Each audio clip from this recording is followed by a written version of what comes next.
আসসালামু আলাইকুম everyone, I hope সবাই অনেক ভালো আছেন। আজকে নিয়ে আসলাম ঝাল পোয়া পিঠার রেসিপি। তো আজকে আমি ঝাল পোয়া পিঠার রেসিপিটা কিভাবে বানাই চলুন দেখে নিই। এখানে আমি বেশ কিছু পেঁয়াজ কুচি দিয়েছি, রসুন কোয়া এবং দিয়েছি।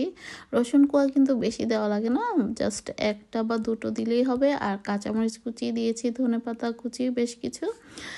তো এই তো দিয়ে এখানে সামান্য একটু চিনি, সামান্য একটু বেকিং পাউডারও অ্যাড করেছি আর লবণটা পরিমাণ মতো।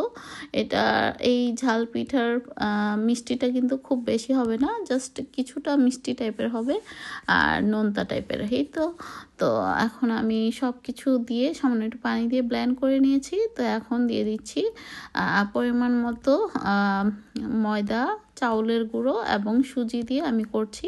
আর এটা আমি কোনো মেজারমেন্ট করে দিচ্ছি না, আপনারা চাইলে করে নিতে পারেন।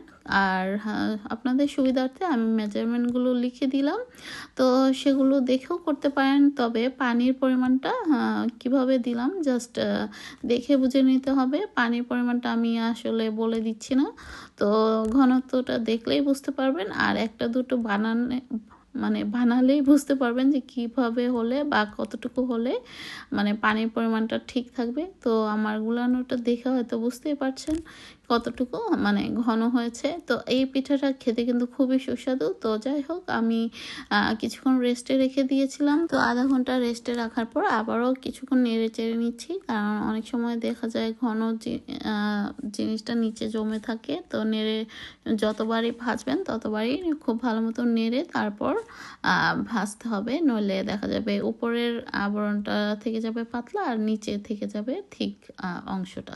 তো সেইভাবেই করতে হবে। আর এই তো, আর তেলটাকে খুব ভালো মতো গরম করে তারপর মেজারমেন্ট কাপ দিয়ে এভাবে দিয়ে দিতে পারেন। তো এই তো আমার প্রত্যেকটা পিঠাই মাশাআল্লাহ অনেক সুন্দর হয়েছে। আর ভালো লাগলে এই রেসিপিটি অবশ্যই বাসায় ট্রাই করবেন। আই হোপ সবাই খুব পছন্দ করবে। আমার বাসায় তো সবাই খুব পছন্দ করে এই পিঠাটা। তো কেমন লাগলো অবশ্যই কমেন্টস করবেন। আল্লাহ হাফেজ।